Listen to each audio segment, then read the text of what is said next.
Hey everybody, happy Sunday. I wanted to give you a quick update on the rail, which I do have up and running now. So I'll let you take a quick peek over here, and then we'll go over and look at how I have the return and where I have the water. So right now I have these two hoses coming in here. We drilled a couple of entry holes. I've talked about this rail before, how I put on the end caps. You can go back and look at how we did that. But I wanted to show you in here. You can see the water's in, it's traveling down if you can kind of look. And then I'm going to turn so you can see where the water's entering. Now I did just add some nutrients, just some basic Fox Farm nutrients. And you can see I have both of those tubes. One's up a little higher, and I probably can't get a good shot of it, but there is a washer on the very inside so that it doesn't just pull out. I have it just kind of hooked underneath there, so I can adjust the level of the hoses. And then again, I don't know, but the water level, I don't think you can get really in there. No, not really. So anyways, the water level, if you look at the bottom of this pot, is really right at the edge of the pots. And I've taken this, the way I split it, we came up and around. I have a lot of edging, and eventually these rails are probably going to go up around the room all around here. But for right now, I have the tubing that comes up the other side, and it's around my case here. And then right here we have it split. I'm indoors, so we did a lot of extra here, and for right now, it might not have been needed, but you can see we put a splitter, so we went from the same size tubing to the same size tubing. I'll show you some of the splitters and the things I used after when I get over to the bucket. But I split it here so I had the two hoses to go in.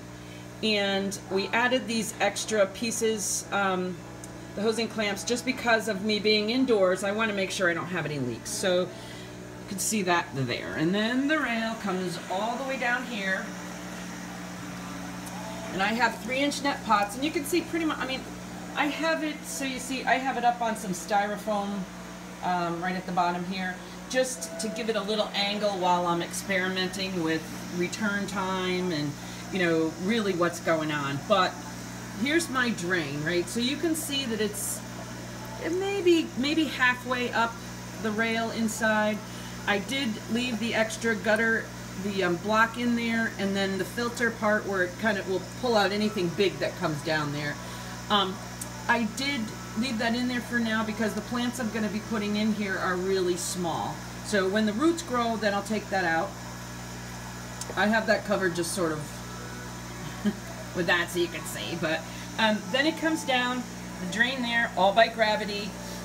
I explained that in another video too. Comes down and then it returns into my sump. Now here's some of the tubings that we use. You'll see we used a Y tubing inside.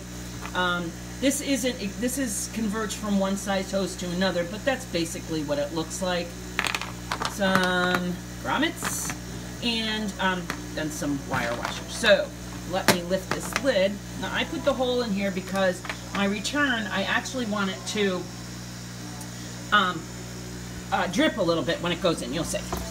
So, see there, I want that to bubble up like that, because right now I don't have an air hose in here, or an air stone. I may put one in, but I wanted to see how this is going first. You can see where the pipe is coming off, or the hose, from my pump, and I split it. And the reason I did that was I wasn't sure how much volume or how much pressure I was going to need, and if I didn't need all the pressure to run into that hose, I wanted to be able to return it back into the bucket. So this pump right now, it's a smaller pump down in there, and it didn't need to be split up, but I may put another pump in it, or I may want to at some point add another rail so we have those splits. And you can see I have that valve open to the water that's going out to my rail, and then this one's closed, so nothing's happening there.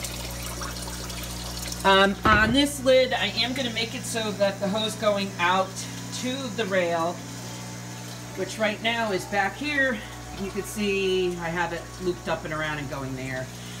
It is eventually going to come out that hole and go up, and I'm also going to cut a hole in this top so that I can put in my nutrients without having to lift the lid. So I'll probably do a little flap right here so I can just lift it up and put it back down.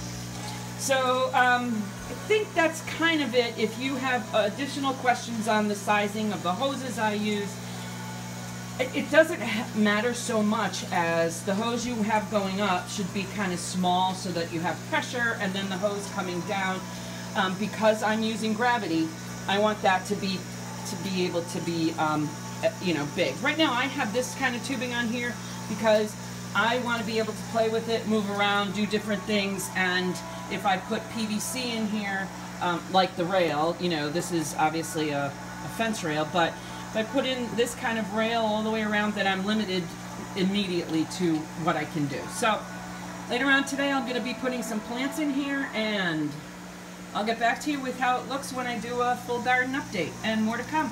Thanks.